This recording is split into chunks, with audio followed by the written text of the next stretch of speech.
নমস্কাৰ, মোৰ চেনেললৈ আপোনালোকক স্বাগতম জনালোঁ। এই ভিডিঅ'টো আচলতে মাৰ সহযোগত মই প্ৰস্তুত কৰিছিলোঁ আৰু ভাবিলোঁ আপোনালোকৰ লগত শ্বেয়াৰ কৰোঁ।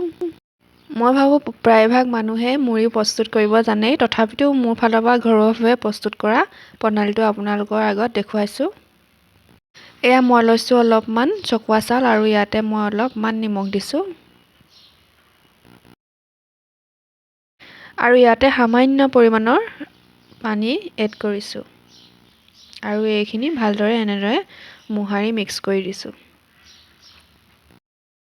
এনেদৰে কৰিলে নিমখবোৰ ভালদৰে মিক্স হৈ যায়।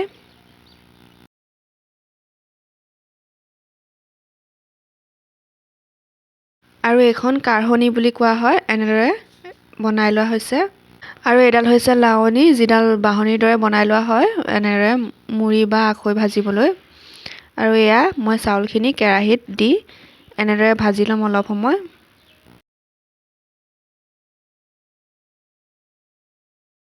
আৰু এনেদৰে মই চাউলখিনি অলপো নৰোৱাকৈ ভাজি আছোঁ। আৰু এয়া মই চাউল যোনটোত মঠিছিলোঁ তাতে মই এখন গামোচা পাৰি লৈছোঁ, ভালদৰে চাফা গামোচা। আৰু চাউলবোৰ যেতিয়া ফুটিবলৈ ধৰিছে তেতিয়া মই এইখিনি কাঢ়ি থৈ লৈছোঁ। কাঢ়ি লোৱাৰ পাছত গামোচাখনৰ ওপৰত এনেদৰে দি দিছোঁ চাউলখিনি আৰু ঢাকি ৰাখি দিছোঁ, যাতে বতাহ নোসোমায়। আৰু এখন কেৰাহীত মই অলপমান বালি গৰম হ'বলৈ দিছোঁ আৰু এইখিনি মই বালিখিনি ভালদৰে চালি লৈছিলোঁ, যাতে লেতেৰা বেলেগ একো নাথাকে। বালিবোৰ যেতিয়া গৰম হ'ল, ইয়াতে মই কেইটামান চাউল দি দিছোঁ। চাউল দি এনেদৰে ইফাল সিফাল কৰি দিছোঁ।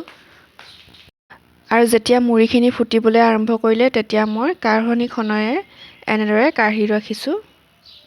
এয়া দেখিছে হৈ গৈছে মুড়ি। আপোনালোকক আৰু দুবাৰমান বনাই দেখাইছোঁ। চাউলটো খুব কম পৰিমাণত দিব, বেছিকৈও নিদিব। আৰু এনেদৰে অলপো নৰোৱাকৈ অলপ সময় এনেদৰে লৰোৱাই থাকিব। আৰু এনেদৰে কাঢ়ি ৰাখিব। বালিখিনি ভালদৰে গৰম হ'বলৈ দিব আৰু জুইৰ পৰিমাণো ভালদৰে ৰাখিব লাগিব।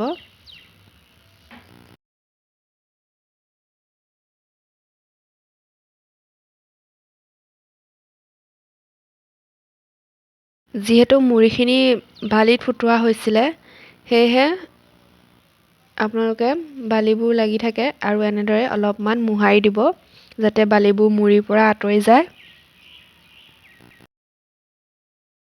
ভিডিঅ'টি চোৱাৰ বাবে ধন্যবাদ।